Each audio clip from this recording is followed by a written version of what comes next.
After initially refusing to interact with the media and responding with no comment to questions about their son's motives for attempting to assassinate former President Donald Trump, the shooter's family found themselves thrust into the spotlight. This culminated in a series of disclosures that pieced together the context of an incident that deeply unsettled the nation. This situation has left the public grappling with critical questions, particularly how the assailant accessed a seemingly secure location and why there was no prior warning of his presence, despite him being visibly positioned on the roof during the dramatic events. The date of July 13, 2024, almost entered the history books as the day of a nearly successful assassination of a former U.S. president who was also a candidate in the upcoming Republican elections.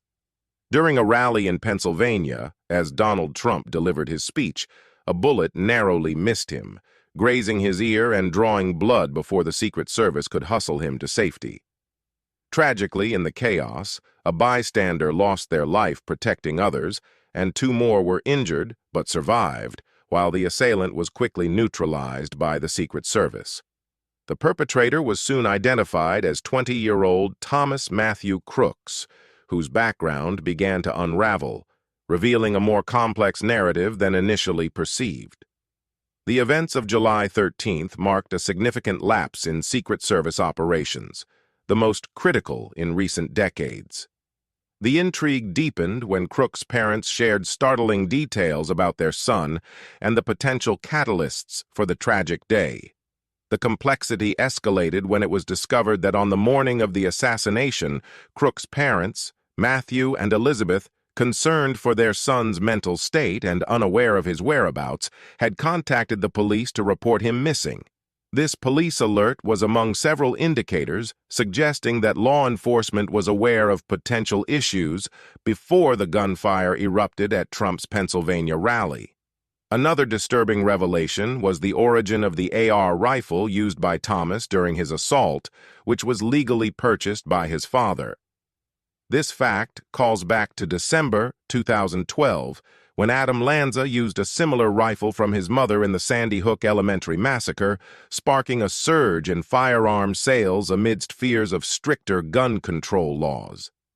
Interestingly, Matthew Crooks, recognized as the 2013 purchaser of an AR-type rifle while his son was in elementary school, could not have foreseen the weapon's eventual use.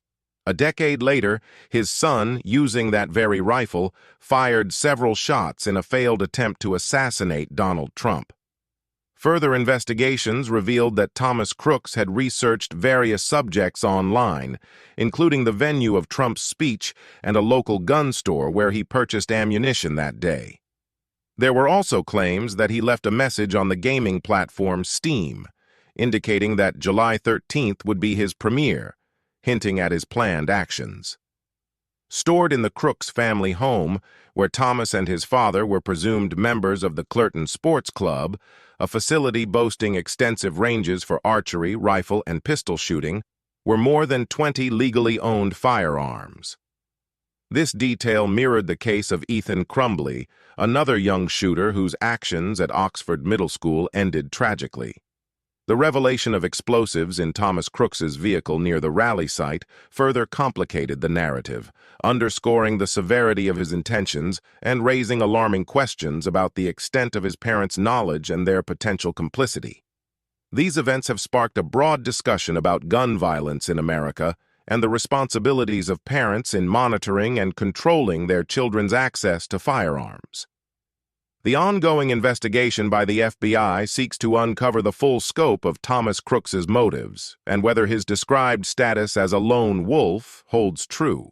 Amidst a backdrop of parental confusion and societal concern over the signals missed by those closest to him. The Crooks family's ordeal and the subsequent legal and ethical questions surrounding their actions and awareness highlight the complex intersection of family dynamics, legal responsibilities, and the pervasive issues of gun control and mental health in the United States.